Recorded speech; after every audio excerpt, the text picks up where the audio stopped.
आज की इस क्लास में हम सीखेंगे ज्यामिति के बारे में। इसे रेखा गणित भी कहते हैं। रेखा गणित में हम लोग छोटे लेवल से लेकर एकदम अपर लेवल तक पढ़ेंगे, ठीक है। इसमें छोटी छोटी बातों का बेसिकली ध्यान देंगे, ठीक। चलिए स्टार्ट करते हैं। रेखा गणित या ज्यामिति किसे कहते हैं? ज्योमेट्री। तो गणित की वह शाखा जिसमें रेखा एवं कोणों का अध्ययन किया जाता है उसे रेखा गणित कहते हैं, ठीक है। इसमें देख लेते हैं कि रेखा गणित में क्या क्या पढ़ना है, उसके हिसाब से पढ़ेंगे। तो चलिए देखते हैं रेखा गणित में क्या क्या हम लोगों को पढ़ना है। ज्यामिति में इन सारी चीज़ों को पढ़ना है, जैसे रेखा एवं कोण, लाइन एंड एंगल को पढ़ना है, ट्राइएंगल त्रिभुज को, क्वाड्रिलेटरल और चतुर्भुज को, और सर्किल वृत्त और पॉलीगॉन्स बहुभुज के बारे में, इन्हीं के बारे में पढ़ना है। अब चाहे जितना भी वीडियो बन जाए हम लोग इसको पूरा खत्म करेंगे, ठीक है। चलिए स्टार्ट करते हैं कि इसमें रेखा एवं कोण क्या होता है। पहले छोटी छोटी बेसिकली बात को सीख लेते हैं, उसके बाद से पूरा जियोमेट्री एकदम आसान लेवल का हो जाएगा, ठीक। घबराने कोई बात नहीं है, वीडियो के अंत तक बने रहिएगा। और वीडियो पसंद आए तो लाइक करिएगा, और नोटिफिकेशन पाने के लिए जो भी हम वीडियो डाल रहे हैं उसको अगर आप चाहते हैं कि हमें दिखे तो आपको चैनल को सब्सक्राइब करना होगा। चलिए स्टार्ट करते हैं।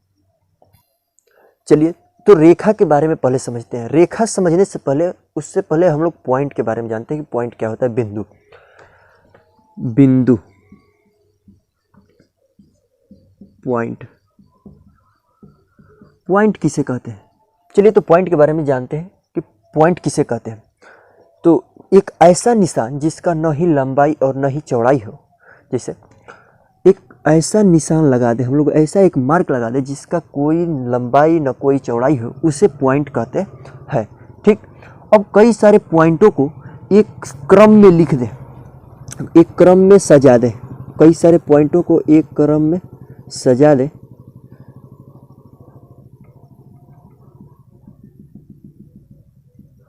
इससे बनी जो आकृति है, ये पॉइंट लिमिट नहीं है, ये अनंत तक जा सकते हैं, ठीक। बहुत सारे पॉइंटों से मिलकर, अनंत पॉइंटों से मिलकर ये जो बना है, तो इससे जो आकृति बन रही है, देखिए ये एक्चुअली ऐसे बन रही है, ठीक। ये दोनों सिरा असीमित है इसका, ठीक। कई सारे पॉइंटों से मिलकर जो आकृति बन रही है, इसका दोनों सिरा असीमित है, मतलब ये अनंत तक जा सकती है। तो ऐसे आकृति को रेखा कहते हैं। क्या कहते हैं? रेखा, लाइन, ठीक। अब लाइन में दोनों सिरा इसके क्या होते हैं? असीमित होते हैं, मतलब इनफाइनाइट तक जा सकते हैं। इसमें दो पॉइंट फिक्स कर लेते हैं, ठीक, ए और बी, मतलब यहाँ से लेके यहाँ तक की दूरी। किसी लाइन पर दो बिंदुओं के बीच की दूरी लाइन सेगमेंट कहलाता है। रेखा खंड इसको कहते हैं, रेखा खंड, लाइन सेगमेंट। आप समझे होंगे कि लाइन क्या होती है, और लाइन पर दो बिंदुओं को फिक्स कर दे तो उनकी बीच की दूरी लाइन सेगमेंट कहलाती है। इतनी बात समझ गए होंगे। तो और एक बात समझते हैं कि अगर इसका एक सिरा सीमित और दूसरा सिरा असीमित हो, इसे कहते हैं किरण, किरण, रे। इतना बात समझ गए होंगे कि रेखाखंड क्या होता है, किरण क्या होता है, ठीक। एक बार और देख लेते हैं कि जिस आकृति की दोनों सिरा असीमित हो उसे रेखा कहते हैं। अब इस रेखा पर दो बिंदु को फिक्स कर दे तो उन दोनों बिंदुओं के बीच की दूरी रेखाखंड कहलाती है। एक सिरा सीमित और दूसरा असीमित हो उसे किरण कहते हैं, ठीक है। हम लोग पढ़ रहे थे बिंदु को थोड़ा और आगे बढ़ाते हैं। चलिए तो हम लोग पॉइंट पढ़ रहे थे। संरेख एवं असंरेख बिंदु समझ लेते हैं। Collinear and non collinear point क्या होता है? पहले संरेख के बारे में समझते हैं कि जब दो या दो से अधिक बिंदु एक सीधी रेखा में हो, जब दो या दो से अधिक बिंदु एक सीधी रेखा में हो, तो इनसे बनने जो ये बिंदु एक सीधी रेखा में होंगे तो ये एक संरेख बिंदु कहलाएंगे या कोलिनियर पॉइंट कहलाएंगे। समझ में आ गया? जब दो या दो से अधिक पॉइंट एक सीधी रेखा में हो तो उन्हें संरेख बिंदु कहते हैं, ठीक। अब असंरेख के बारे में समझते हैं कि जब दो या दो से अधिक पॉइंट एक सीधी रेखा में न हो, एक्चुअली दो पॉइंटों से एक सीधी रेखा खींची जा सकती है, तो हम कह सकते हैं कि तीन या तीन से अधिक पॉइंट एक सीधी रेखा में हो तो उसे संरेख कहते हैं, और तीन या तीन से अधिक बिंदु एक सीधी रेखा में न हो इसे कहते हैं असंरेख, ठीक है। ये एक सीधी रेखा में नहीं है तो इसे कहेंगे कि ये असंरेख पॉइंट है। ये नॉन कोलिनियर पॉइंट है। आप समझ गए होंगे कि संरेख क्या होता है, कि संरेख 3 या 3 से अधिक बिंदु एक सीधी रेखा में हो तो उसे संरेख कहते हैं, और 3 या 3 से अधिक बिंदु एक सीधी रेखा में न हो तो उसे असंरेख बिंदु कहते हैं। आप संरेख और असंरेख समझ गए होंगे तो समझते हैं कि प्रतिच्छेद बिंदु क्या होता है, इंटरसेक्टिंग पॉइंट। जब 2 या 2 से अधिक रेखाएं एक बिंदु से गुजरती है, जैसे ये एक रेखा इस बिंदु से गुजरी, ये भी रेखा इस बिंदु से,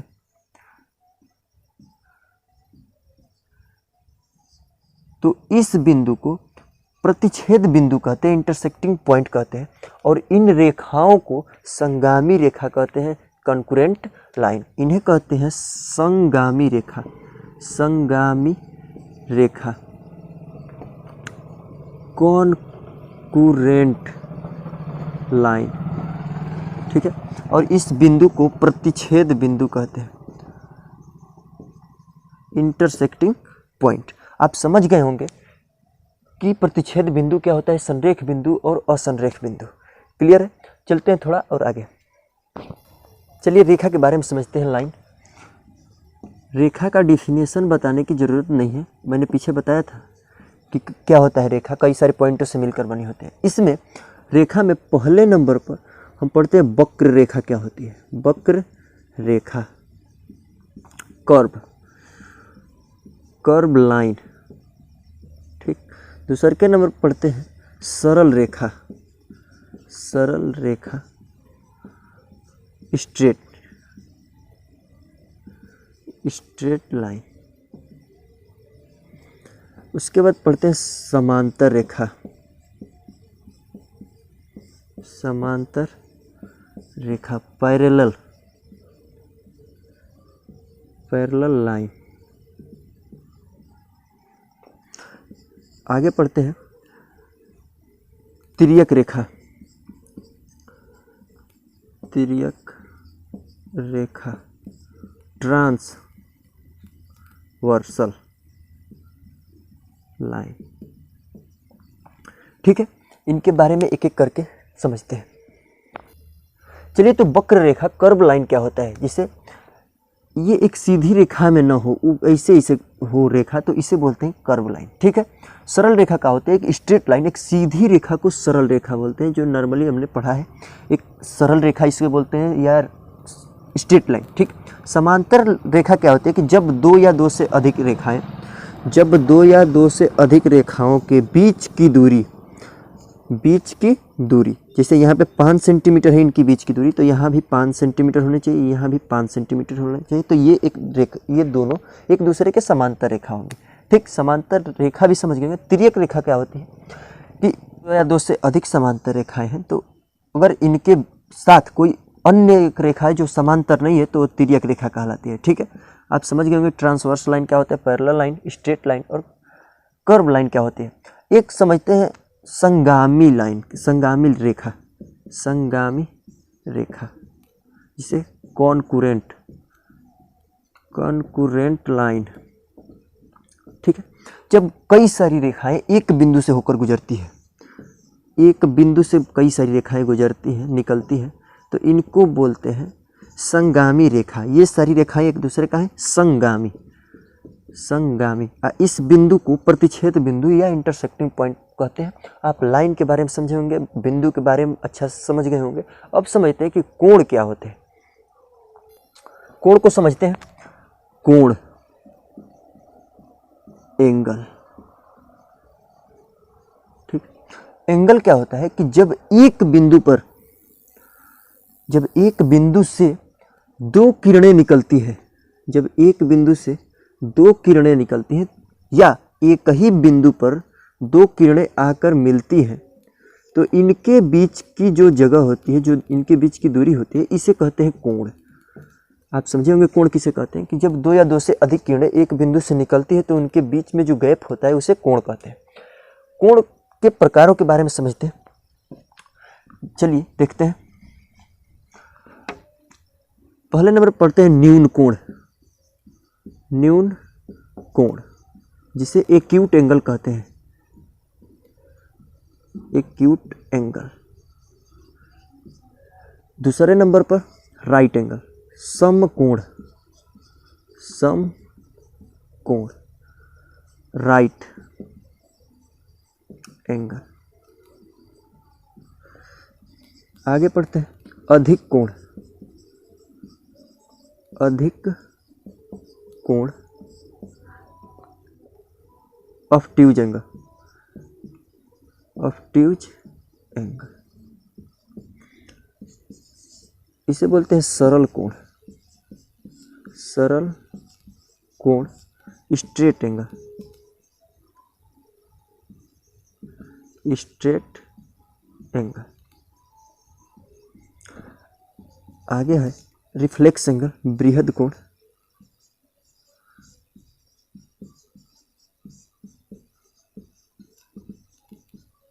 रिफ्लेक्स एंगल। बारी बारी से सबको समझ लेते हैं क्या क्या होते हैं। ठीक, पहले न्यून कोण क्या होता है इसके बारे में समझते हैं। वह कोण जिसका मान 0 से बड़ा और 90 से छोटा हो, वह कोण जिसका मान 0 से बड़ा और 90 से छोटा हो उसे कहते हैं एक्यूट एंगल। देख लेते हैं इसकी आकृति बनाकर। जैसे एक ऐसे लाइन है, इस पर एक कोण बन गया जो 90 से कम हो और 0 से बड़ा हो उसे न्यून कोण कहते हैं। अब सम कोण के बारे में समझते हैं। वह कोण जिसका मान पूरे 90 हो, वह कोण जिसका मान पूरे 90 हो, मतलब राइट एंगल इसके बोलते हैं। 90 अंश का जब कोण बनेगा तो उसे बोलते हैं सम कोण। अधिक कोण जब कोण का मान 90 से बड़ा और 180 से छोटा हो जाए, जब कोण का मान 90 से बड़ा, जब कोण का मान 90 से बड़ा और 180 से छोटा हो जाए, मतलब ये 180 से छोटा और 90 से बड़ा होगा, मान लेते 120, 130, 140, 150, ये सब कोण अधिक कोण होते हैं। ठीक, सरल कोण क्या होता है कि जब पूरे कोण एगो स्ट्रेट लाइन बन जाए, एक सीधी रेखा पर 180 अंश का कोण बनता है, तो जब पूरा कोण 180 का हो जाए उसे बोलते हैं स्ट्रेट लाइन। ठीक, बृहद कोण का होता है कि जब कोण का मान 180 से बड़ा और 360 से छोटा हो जाए, 180 से बड़ा और 360 से छोटा हो जाए, तो इस कोण को कहते हैं रिफ्लेक्स एंगल। आप कोणों को समझे होंगे, कुछ और सारे कोण हैं जो आगे अभी समझते हैं। आप कोणों को समझे होंगे कि न्यून कोण क्या होता है, सम कोण क्या होता है, अधिक कोण क्या होता है, स्ट्रेट मतलब सरल कोण क्या होता है और बृहद कोण क्या होता है। एक बार और देख लेते हैं इसको। जब कोण का मान 0 से बड़ा और 90 से छोटा होगा, इसको बोलते हैं न्यून कोण, न्यून कोण। ठीक, जैसे एक ये न्यून कोण है, यहाँ तक न्यून कोण, न्यून कोण, न्यून कोण। जैसे ही ये पूरा बनेगा तो इसको बोलेंगे सम कोण। जब कोण का मान पूरे 90 हो जाए इसको बोलते हैं सम कोण। ठीक, सम कोण ये एक्चुअली ऐसे बनता है, सम कोण। आगे समझते हैं कि अधिक कोण क्या होता है। अधिक कोण ऑब्ट्यूज एंगल, इसका मान 90 से बड़ा और 180 से छोटा होना चाहिए। अब 90 से बड़ा हो जाए और 180 से छोटा, मतलब 91, 92 ऐसे, और उधर 175, 76, 77 होना चाहिए। इस कोण को अधिक कोण कहते हैं। ये 90 से बड़ा होगा तो 90 अंश का ये कोण है, अब इससे ये अधिक होना चाहिए, अब ऐसे बनेगा। ठीक है, 90 से ये अधिक होगा और 180 से कम होगा, तो इसे बोलते हैं अधिक कोण। अगला देखते हैं, सरल कोण क्या होता है कि एक सीधी रेखा स्ट्रेट लाइन पर बना कोण, इस पर 180 अंश का, तो जब कोण 180 अंश का बनेगा तो उसे बोलते हैं सरल कोण या स्ट्रेट एंगल। ठीक, पांचवा रिफ्लेक्स एंगल, जब कोण का मान 180 से अधिक हो जाए और 360 से कम हो जाए, तो ऐसे एक लाइन होगी और ऐसे, मतलब 180 से अधिक और 360 से कम हो जाए, इसको बोलते हैं रिफ्लेक्स एंगल। बात समझे होंगे कोणों के बारे में। आगे देखते हैं, चलिए समझते हैं आसन कोण क्या हो जाता है, एडजेसेंट एंगल। ठीक, जब दो कोण एक कॉमन भुजा से, एक कॉमन साइड से बनते हैं, दो कोण, जब दो कोण एक ही कॉमन भुजा से या कॉमन साइड से बनते हैं उसे कहते हैं आसन कोण। जैसे ये कोण और ये कोण एक ही है, इस भुजा को बोलते हैं उभयनिष्ठ, उभयनिष्ठ भुजा। ठीक, इस उभयनिष्ठ भुजा से दो कोण बन रहे थे, इसको मान लेते हैं θ1 और इसको मान लेते हैं θ2। अब एक ही भुजा से दो कोण बन रहे हैं तो ये दोनों कोण आसन कोण होंगे। आप समझ गए होंगे कि आसन कोण क्या होता है। एक उभयनिष्ठ भुजा से बने दो कोण आसन कोण कहलाते हैं। आगे समझते हैं शीर्षाभिमुख कोण क्या होता है। Vertical opposite angle. ठीक, जब दो रेखाएं एक दूसरे को प्रतिच्छेद करती हैं, जैसे ये दो रेखाएं हैं एक दूसरे को काट रही हैं, तो इसमें बनते हैं वर्टिकल अपोजिट एंगल, शीर्षाभिमुख कोण। इसे सम्मुख कोण भी कहते हैं। क्या कहते हैं? सम्मुख कोण। ठीक, जैसे ऊपर वाला एंगल जो होगा वो नीचे वाला के बराबर होगा। ठीक, ये इसका सम्मुख कोण है और इसका सम्मुख कोण इधर वाला है, तो ये एक दूसरे के क्या होते हैं? बराबर होते हैं। ठीक, जब दो रेखाएं एक दूसरे को काटती हैं तो इसमें सम्मुख कोण बनते हैं या वर्टिकल अपोजिट एंगल। इसका अपोजिट ये, इसका अपोजिट ये, तो ये आपस में बराबर होते हैं। आप शीर्षाभिमुख कोण के बारे में समझे होंगे। जैसे ये दो रेखाएं हैं, अब एक दूसरे को इंटरसेक्ट कर रही, तो मान लेते हैं ऊपर कोण 70 का है, तो इधर वाला कोण कितना का होगा? ये एगो स्ट्रेट लाइन पर कितने अंश का कोण बनता है? 180 अंश का। 180 में से 70 ये है तो होगा ये 110। तो ये ऊपर वाला 70 तो नीचे वाला भी 70। क्यों? क्योंकि वर्टिकल अपोजिट एंगल से। ठीक, इधर वाला 110 तो इधर वाला भी 110 होगा। आप समझ गए होंगे कि शीर्षाभिमुख कोण क्या होते हैं या सम्मुख कोण क्या होते हैं। सम्मुख कोण जब दो रेखाएं एक दूसरे को काटती है तो सम्मुख कोण बराबर होते हैं। चलिए समझते हैं कि दो समांतर रेखाओं को एक तिर्यक रेखा काटती है तो क्या होता है। चलिए, जब दो या दो से अधिक समांतर रेखाओं को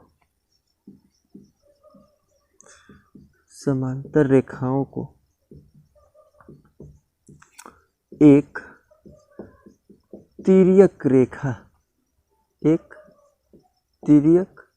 रेखा काटती है तो क्या होता है। ठीक, दो समांतर रेखा ले रहे हैं। ठीक है, अब इसको एक तिर्यक रेखा इसे काट रही है, तब क्या होता है कि यहाँ तो दो रेखाएं एक दूसरे को काटते हैं, तो यहाँ इसका शीर्षाभिमुख कोण ये होगा, इसका शीर्षाभिमुख कोण ये होगा, इसका शीर्षाभिमुख कोण ये, इसका ये।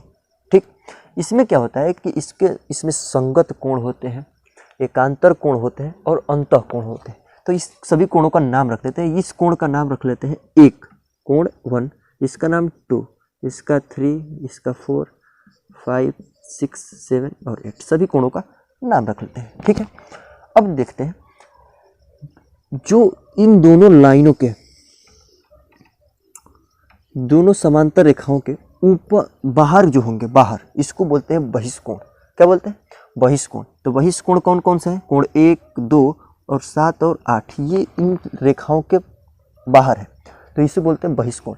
और जो इन दोनों रेखाओं के अंदर होंगे कोण, वो क्या कहलाएंगे? अंतःकोण। जिसे 3, 4, 5 और 6 ये अंतःकोण होंगे। ठीक, समझे होंगे। अंतःकोण कौन कौन से होते हैं? 3, 4, 5 और 6। और बहिष्कोण कौन कौन के हैं? 1, 2, 7 और 8। ये दोनों का है, चारों बहिष्कोण है। और जो अंदर होगा यह अंतःकोण होता है। ठीक, अब सुनिए, अंतःकोण जो भी होते हैं इन दोनों का योग, एक तरफ के अंतःकोणों का योग 180 अंश होता है। जैसे कोण 3 और कोण 5, इनका योग कितना होगा? 180 अंश। और इसका भी 4 और 6 का भी योग कितना होगा? 180 अंश। चलिए इसमें समझते हैं कि एकांतर कोण क्या होते हैं और संगत कोण क्या होते हैं। जब दो समांतर रेखाओं को एक तिर्यक रेखा काटती है तो इस अंतःकोण का योग 180 अंश होता है और इसमें एकांतर कोण बराबर होते हैं और संगत कोण भी बराबर होते हैं। ठीक, एकांतर कोण क्या होता है? एकांतर कोण। ठीक, एकांतर कोण क्या होता है कि जैसे देखिए ये दोनों समांतर रेखा है और ये एक तिर्यक रेखा है, तो इसके एक तरफ, जैसे एकांतर का मतलब इस रेखा का अंतर, जैसे मतलब अंतर होना चाहिए एक का। जैसे यहाँ कोण 3 है, यहाँ कोण 6 है, तो कोण 3 और कोण 6 आपस में बराबर होंगे। किससे? एकांतर कोण से। ठीक है, वैसे देखेंगे 4 और 5, कोण 4 और कोण 5 भी आपस में बराबर होंगे। कैसे? एकांतर कोण से। ये वाला कोण इसका एकांतर है। एकांतर का मतलब यही इधर वाला का इधर वाला से, इधर वाला का इधर वाला से, एकांतर कोण से ही क्या होंगे? आपस में बराबर होते हैं। अब संगत कोण समझ लेते हैं। संगत कोण, कॉरेस्पॉन्डिंग एंगल, संगत कोण। ठीक, संगत का मतलब जैसा वो होगा पहले वाला कोण सेम टू सेम वैसा ही दूसरा का वाला कोण होना चाहिए। संगत का मतलब जैसे ये एक लाइन है ना, इसके ऊपर कोण है, ये जो कोण 2 है, इसी की तरह इस लाइन पर ऊपर की तरफ इसी के साइड ये कोण 6 है, तो कोण 2 जितना होगा उतना ही कोण 6 होगा। ये भी लाइन के ऊपर है, ये भी लाइन के ऊपर है, इस लाइन के इधर ये भी है और ये भी है। तो कोण 2 और कोण 6 आपस में बराबर होंगे संगत कोण से। वैसे ही कोण 1 किसके बराबर होगा? कोण 5 के। कोण 1 बराबर होगा कोण 5 के संगत कोण से। जैसे ये लाइन के इधर है, लाइन के ऊपर भी है, ये भी इस लाइन के ऊपर है। जैसे ये कोण 4 की बात करते हैं तो ये लाइन के नीचे है और इस साइड में, तो इस लाइन के नीचे और इस साइड में कोण 8 है। ठीक, ये भी बराबर होंगे संगत कोण से। वैसे ही इस कोण को देख लेते हैं, ये जो 3 है ये 7 के बराबर होगा संगत कोण से। कोण 3 बराबर कोण 7। आप इन सभी कोणों को अच्छी तरह से समझ गए होंगे। चलिए कुछ एग्जाम्पल लेके समांतर रेखाओं का एक तिर्यक रेखा के साथ संबंध देखते हैं। ठीक, एक एग्जाम्पल लेते हैं। जैसे 2 समांतर रेखाएं हैं, इनको एक तिर्यक रेखा काट रही। ठीक, तो इस कोण को मान लेते हैं कि ये दिया है 70 का।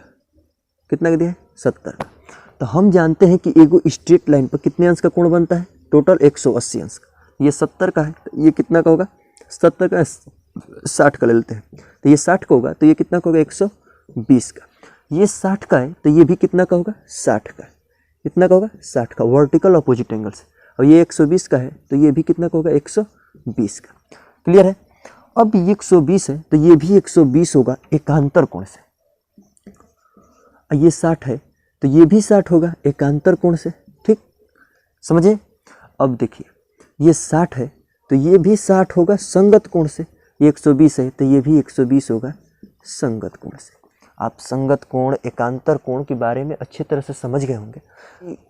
ये ज्यामिति का पहला भाग था और इसका दूसरा का भाग अगले वाली वीडियो में आएगा। ठीक, उसमें त्रिभुज के बारे में चर्चा करेंगे।